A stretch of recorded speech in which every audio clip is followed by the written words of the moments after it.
Because the dead and deadening scenery of the American city of dreadful night is so utterly devoid of mystery, so thoroughly flat-footed, sterile, and infantile, so burdened with the illusory gloss of baseball, hot dogs, apple pie, and Chevrolet, that it is somehow outside the psycho-sexual domain.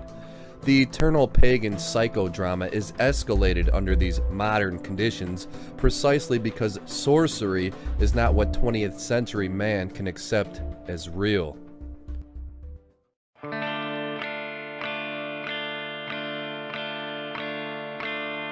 am just a patsy, the Oswald and Lee Harvey, made of my own misery, the footprints of history.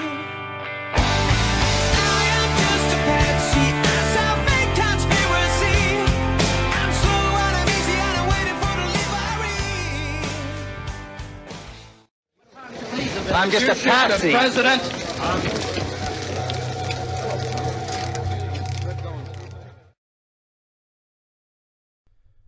Perhaps the most popular conspiracy theory in history is that Oswald did not act alone in the assassination of President John F. Kennedy. 50-plus years later, and this theory remains as one of the most talked about. According to a recent Gallup poll, a staggering 60% of Americans still believe that JFK was killed in a conspiracy. The Mafia, Lyndon Johnson, the CIA, the FBI, and Castro are the usual suspects. However, one group has its name splattered all over the cover-up, yet doesn't even get an honorable mention. Now, if the majority of Americans are correct, and JFK was indeed killed in a conspiracy, then Freemasonry no doubt played a very integral part, if not the lead role. Concerning the Masonic involvement in the Kennedy assassination, James Shelby Downard states, quote, Mason Lyndon Johnson appointed Mason Earl Warren to investigate the death of Catholic Kennedy. Mason and member of the 33rd degree Gerald Ford was instrumental in suppressing what little evidence of a conspiratorial nature reached the commission. Responsible for supplying information to the commission was Mason and member of the 33rd degree J. Edgar Hoover. Former CIA director and Mason Allen Dulles was responsible for most of his agency's data to the panel. Is it paranoid to be suspicious of the findings of the panel on these grounds? Would it be paranoid to suspect a panel of Nazis appointed to investigate the death of a Jew, or to suspect a commission of Klansmen appointed to investigate the death of a black man? Representative Hale Boggs, the only Catholic on the commission, at first agreed with its findings, and when he later began to seriously question them, he was accidentally killed in a plane crash. The following information provided consists of source documentation of the Masons involved in the cover-up of the Kennedy assassination, sourced primarily from Masonic publications. The infamous Warren Commission's so-called investigation of the assassination of John Kennedy had a head team of 7 members. Of the 7-man committee heading the Warren Commission, 6 had Masonic ties. 33rd degree Freemason Chief Justice Earl Warren, to which the Warren Commission was named after, was the Grand Master of the Grand Lodge of California, was a member of the Red Cross of Constantine, was a wise master of the Rose Croix, and venerable master of the Lodge of Perfection. Future President Gerald Ford was initiated in 1949 at Malta Lodge and became a Sovereign Grand Inspectors General of the 33rd degree in 1962. Senator Richard Russell was a Mason initiated in 1921 at Winder Lodge No. 33 in Georgia. Senator and delegate to the United Nations General Assembly, John Sherman Cooper was a member of Skull and Bones, which was co-founded and tailored to the rituals of Freemasons by Freemason Alfonso Taft. CIA Director Allen Dulles oversaw the illegal MK-Ultra mind control programs, was fired as CIA Director by Kennedy, and was a director of the Masonically founded Council on Foreign Relations. John J. McCloy was the chairman of the aforementioned Council on Foreign Relations and president of the World Bank, and the only committee member without ties to a Masonically oriented secret society was Roman Catholic Hale Boggs, who mysteriously vanished in Alaska after questioning the findings of the commission.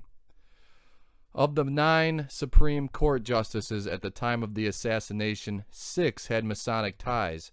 They consist of the aforementioned 33rd degree Mason Earl Warren, 32nd degree Mason Knight Templar Shriner and Ku Klux Klansman Hugo Black, Freemason and Yale graduate William O. Douglas, 32nd degree Freemason Tom C. Clark, who was initiated in Dallas, Freemason and Skull and Bonesman Potter Stewart, and the eugenicist John Harlan II, who was named after former Freemasonic Justice John Marshall Harlan. 2 of the remaining 3 justices, Byron White and Arthur Goldberg, were appointed by President Kennedy in 1962, a year before his death, and were not Freemasons. Most of the aforementioned Masons took the following Royal Arch Degree oath. Quote, "Furthermore, do I promise and swear that I will aid and assist a companion Royal Arch Mason when engaged in any difficulty, and espouse his cause so far as to extricate him from the same, if in my power, whether he be right or wrong." Unquote. Therefore, a Mason, upon passing through the Royal Arch Degree, is prohibited from exposing the crimes of fellow Royal Arch Masons on pain of death. But not only that, he is, as the oath states, told to even aid and assist a treasonous criminal Mason. This is all the more terrifying when considering that these high-degreed Masons were instrumental in covering up the truth about the JFK assassination. And the Masonic connections do not end there, and they seem endless. One such Royal Arch Degree Mason, J. Edgar Hoover, the infamous director of the FBI, who initiated the illegal counterintelligence programs in 1956, became responsible for interacting with and supplying information to the Warren Commission. He was awarded the Gold Medal of the General Grand Chapter of Royal Arch Masons, an award so prestigious that it is given to only 1 Mason per year. Hoover was initiated as a Freemason on November 9, 1920 at Federal Lodge No. 1 in Washington, D.C. He became a charter member of the Justice Lodge in 1926, was knighted at the Washington Commandery Lodge No. 1, and received the 33rd degree of the Scottish Rite.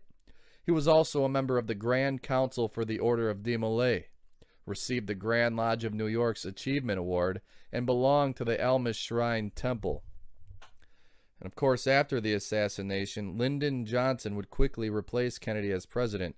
LBJ became a Mason on October 30th, 1937 at Johnson City Lodge No. 561 in Johnson City, Texas. Credited with providing the Warren Commission with the single magic bullet theory was Freemason Arlen Specter. Specter was a member of the Pennsylvania E. Cop Mitchell Masonic Lodge No. 605. Situated in the perfect location and providing the snuff film most commonly known as the Zapruder film was Abraham Zapruder, a 33rd degree Freemason and member of the Temple Emmanuel congregation of the Mystic Shrine.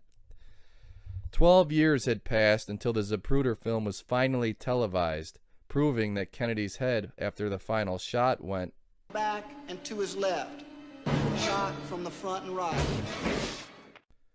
However, only 3 days after the assassination, newsman Dan Rather, who supposedly watched the film, stated something entirely different. A second shot, the third total shot, hit the president's head. His head could be seen to move violently forward. Dan Rather became involved in Freemasonry at a very young age, joining the Masonic Demolay Society as a teenager. Lee Harvey Oswald passed out Fair Play for Cuba committee leaflets with an address connected to Guy Bannister Associates' office. Well, did you guess it? Yes, Guy Bannister was indeed a Freemason and a former employee of the FBI. His character was portrayed by Ed Asner in Oliver Stone's JFK.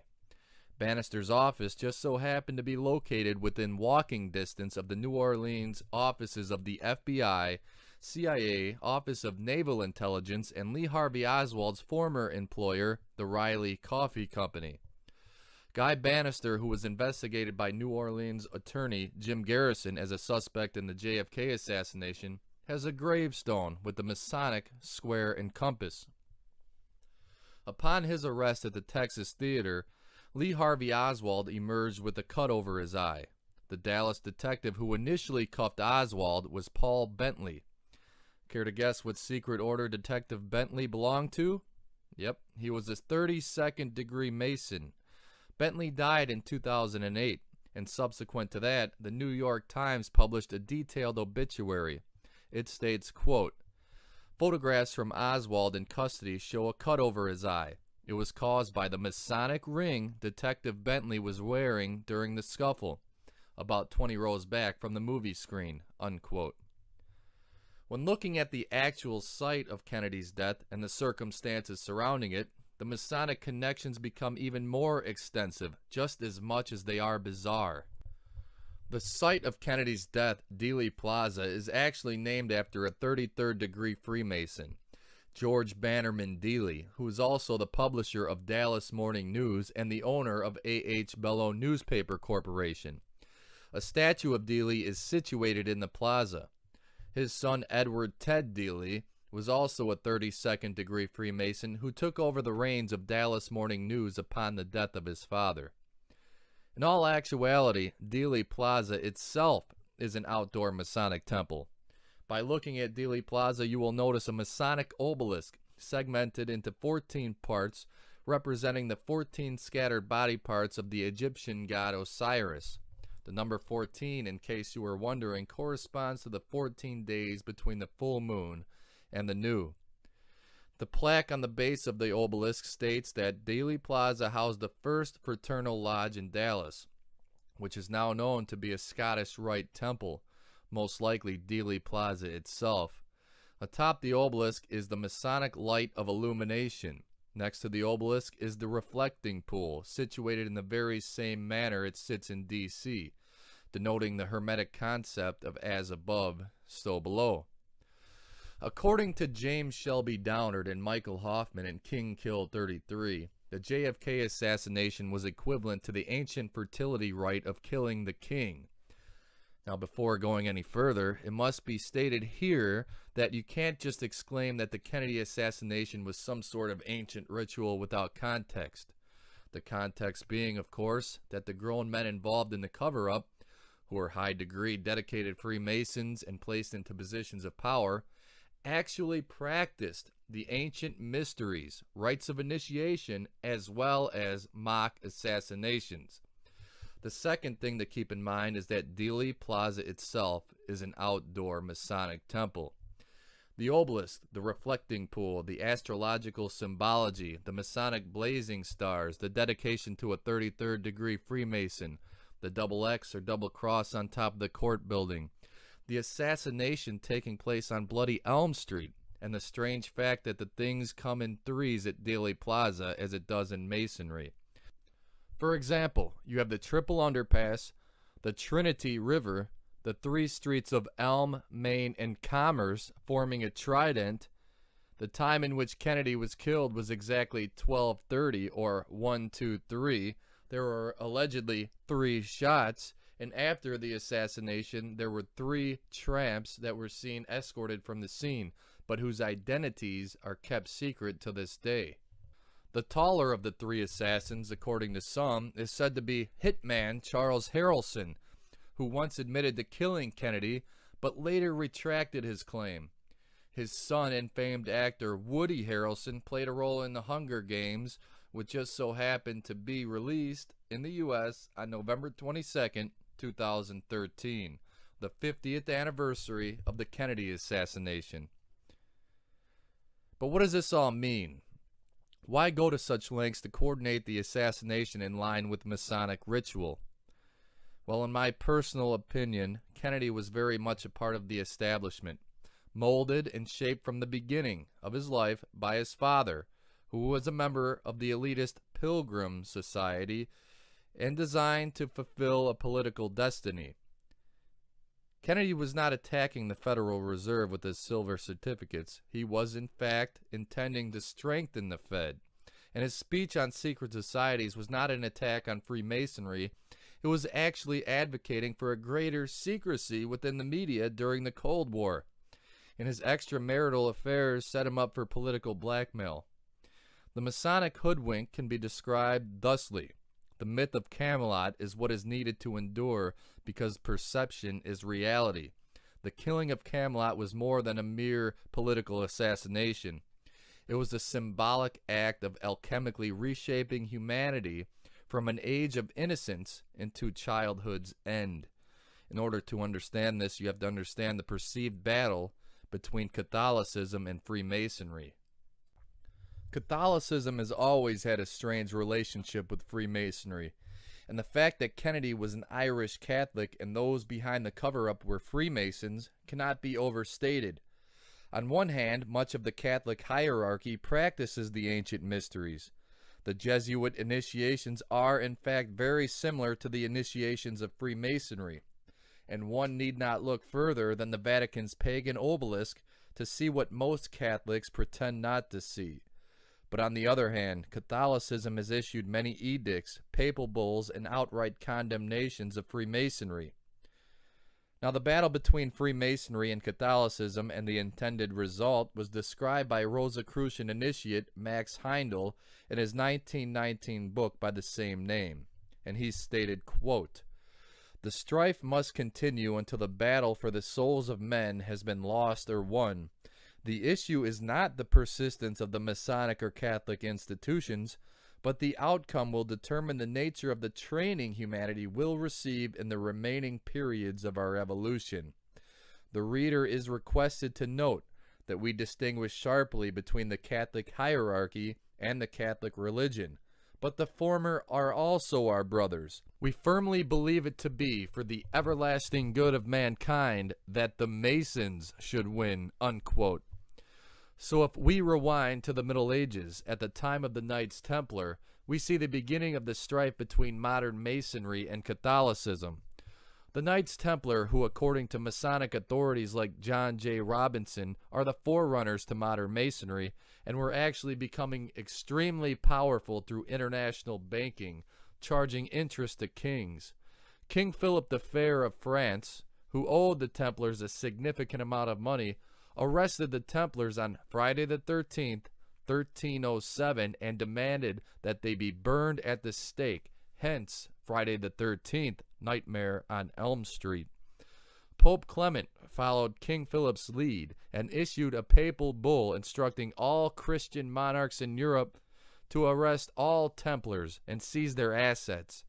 The date of Pope Clement's papal bull was November 22nd, 1307.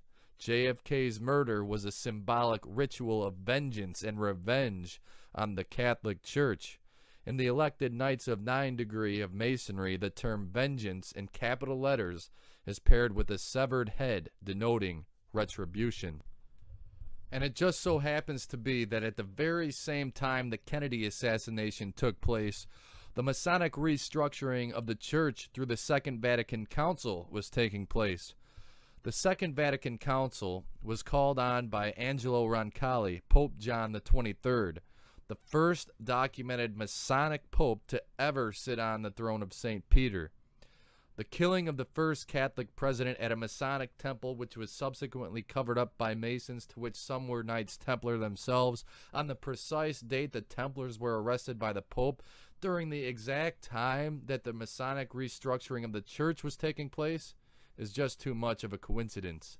As James Shelby Downard states, quote, "The ultimate purpose of that assassination was not political or economic, but sorcerous. For the control of the dreaming mind and the marshaling of its forces is the omnipotent force in this entire scenario of lies, cruelty, and degradation. Something died in the American people on November 22nd, 1963. Call it idealism, innocence, or the quest for moral excellence. It is this transformation of human beings which is the authentic reason and motive for the Kennedy murder, and until so-called conspiracy theorists can accept this very real element, they will be reduced to so many eccentrics, amusing a tiny remnant of amateurs and hobbyists," unquote. So does the undeniable multitude of Masons surrounding the Kennedy assassination equal an incomprehensible Masonic killing of the king ritual murder? Is this why an outdoor Masonic temple dedicated to a 33rd degree Mason was picked? According to The Golden Bow by Sir James George Fraser, the ancient killing of the king ritual resulted only when the king began to show signs of weakness or had an illness. Obviously, if this was indeed a killing of the king ritual, an illness would have been required. But we remember Kennedy as a vibrant, upbeat, and youthful president. Surely he couldn't have been sick. But oh yes, he was. He had Addison's disease, a devastating illness that caused him to faint on numerous occasions.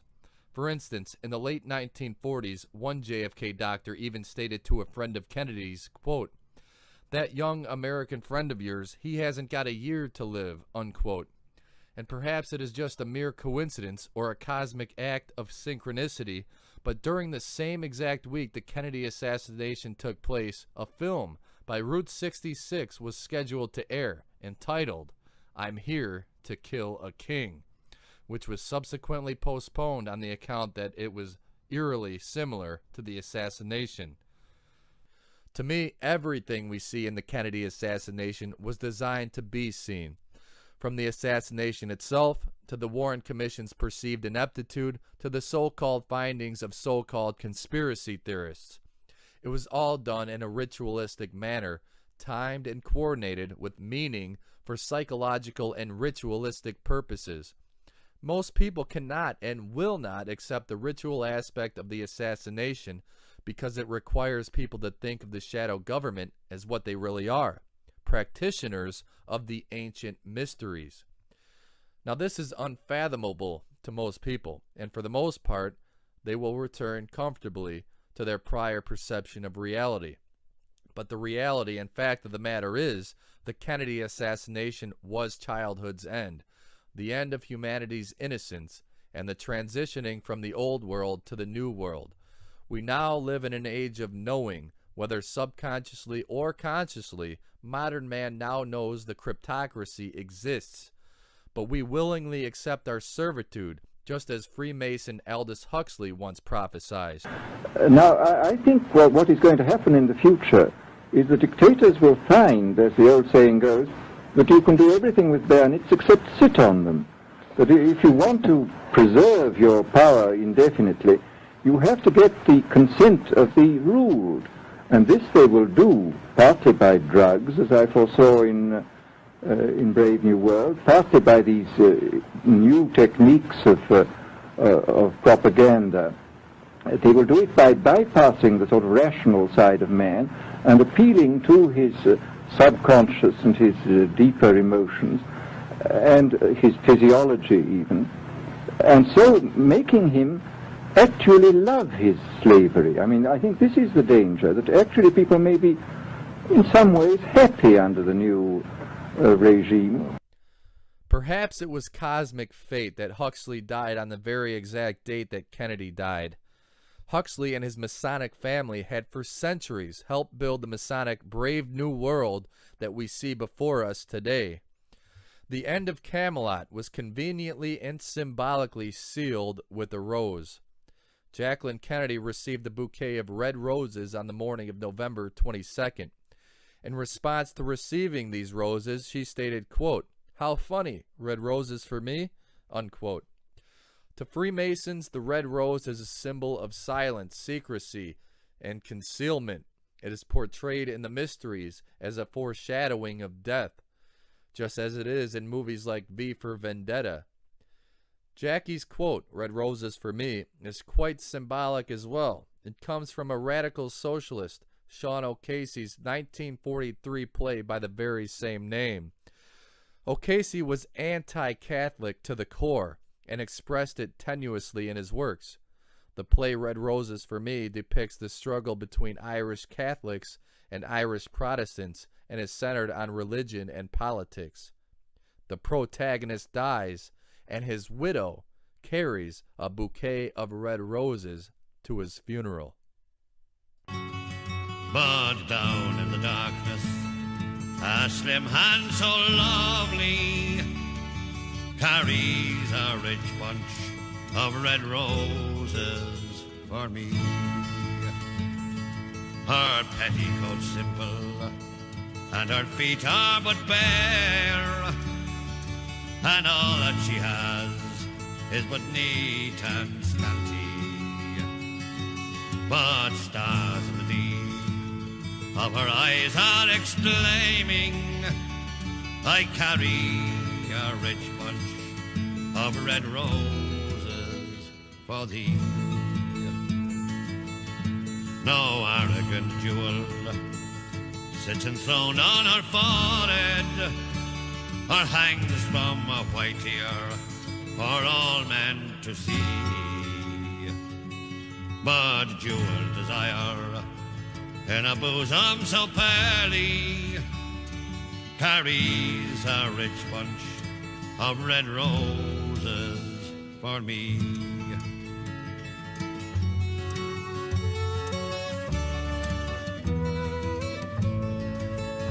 A sober black shawl hides her body entirely, touched by the sun and the salt spray of the sea. But down in the darkness, a slim hand so lovely carries a rich bunch of red roses for me.